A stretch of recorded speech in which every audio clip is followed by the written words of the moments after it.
Para entendermos essa questão, é muito importante prestar atenção no enunciado.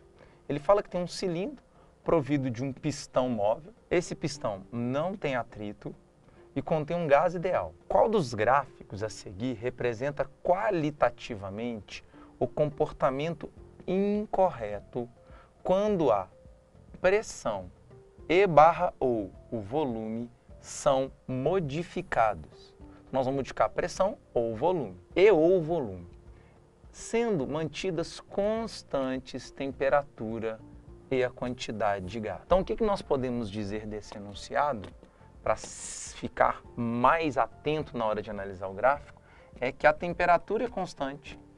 Então, significa que nós temos uma transformação isotérmica. Então, todas as consequências sobre a variação da pressão e ou volume de uma transformação isotérmica tem que ser lembrada.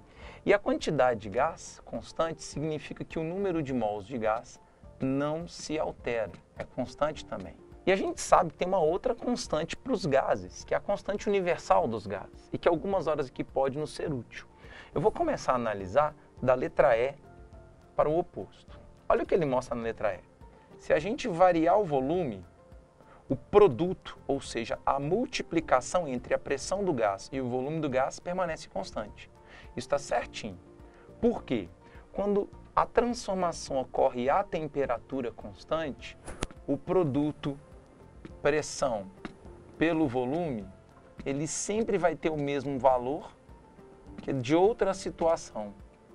Então a gente escreve assim, P1, V1 é igual a P2 vezes V2, que é igual a Pn vezes Vn.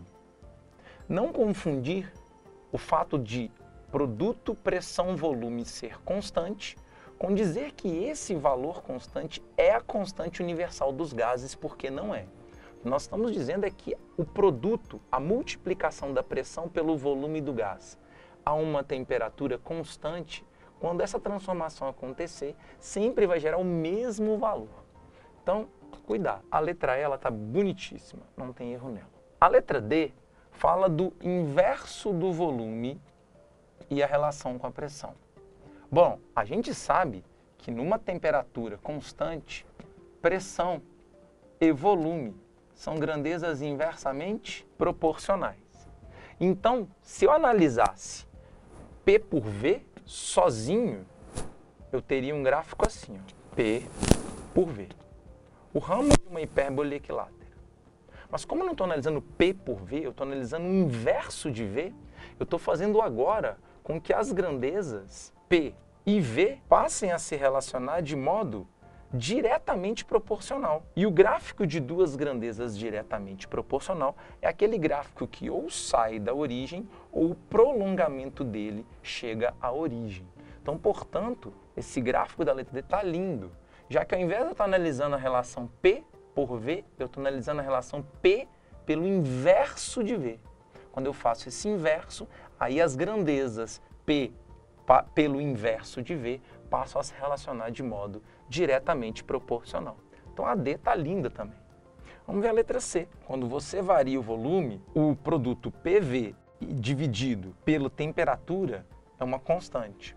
Bom, se a gente lembrar da equação de Clapeyron, que é uma equação do estado do gás, PV igual a nRT, se a gente passar a temperatura dividindo para o outro lado, a gente tem NR como igualdade válida para esse gás. R é uma constante. Nessa situação que a gente está estudando, N também é uma constante. Então o que nós estamos dizendo é que P vezes V sobre T é uma constante.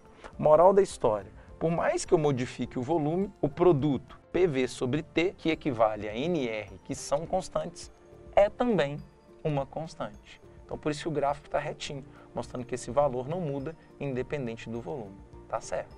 Olha o que vai acontecer na letra A. Algo parecido com o que a gente viu na letra C. Produto PV sobre T é igual a NR, que é uma constante. Então, se ele é uma constante, esse outro lado da igualdade também é uma constante. Então, independente da pressão, esse valor terá sempre o mesmo valor, o mesmo número equivalente. Então, a letra A também está bonita como a letra C. Só sobrou a letra B. Qual que é o erro da letra B? Bom, quando a gente aumenta o volume, a temperatura constante, o que acontece com a pressão? Se a gente aumenta o volume, a pressão diminui. Então, como a pressão diminui e o volume está aumentando, essa razão vai se tornar cada vez menor. Então, falar que são grandezas diretamente proporcionais, ou seja, quando o volume dobrar, essa razão vai dobrar, tem um erro grave aqui. Na realidade, quando eu aumentar o volume, essa razão tende a diminuir. E, portanto, a resposta é a letra B de bola.